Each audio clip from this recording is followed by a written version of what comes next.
Hi writers, this is Miss Bradshaw again for your writing lesson.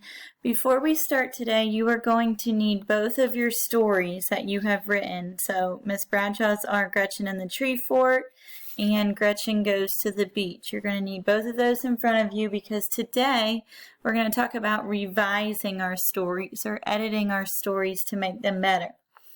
So the idea of a revision party is to have fun together, finding ways to make your fiction books sparkle. One way writers figure out ways to add sparkle to their fiction books is to see what kinds of things their favorite authors put in their books.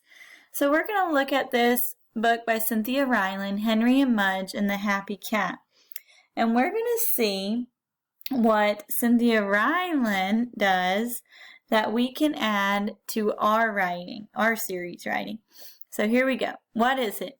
One night, Henry and Henry's father and Henry's big dog Mudge were watching TV. And here's a picture of Henry and his dog Mudge and his father all curled up on a purple couch.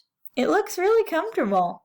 Cynthia Ryland really gives you some clues about the setting, where the story happens, both in her words and in her illustrations. Her pictures of the living room add sparkle to the story. I can almost hear the TV and feel Mudge sitting on me.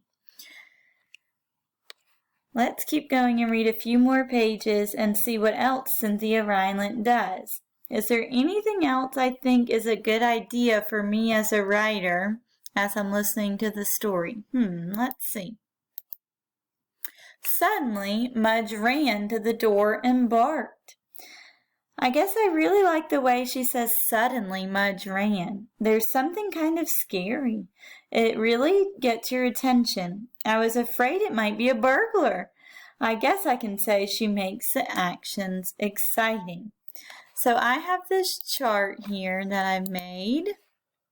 And it says, it's a list of things that Cynthia Ryland has done in her story that I can think about when I'm adding details to my two stories that I've already written. So one thing she does is she describes the setting, the place, the weather, the season, the time of day. We saw in her illustration of Henry and Mudge and Dad sitting on the couch. The living room had a lot of details in it. It had a flower vase in the background. We had the TV on. She also makes the action exciting, like when she said, suddenly, Mudge ran. So I want you to try doing these things in your writing today. Today you're going to go back to your two stories that you have already written, and you're going to add some details. You can add speech bubbles and thought bubbles. You can go back and make sure that you describe the setting in detail.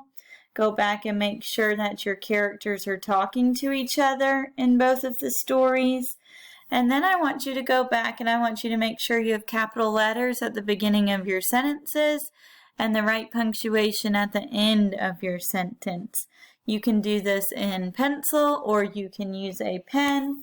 And then I want you to post a picture of your edited story on the discussion board below.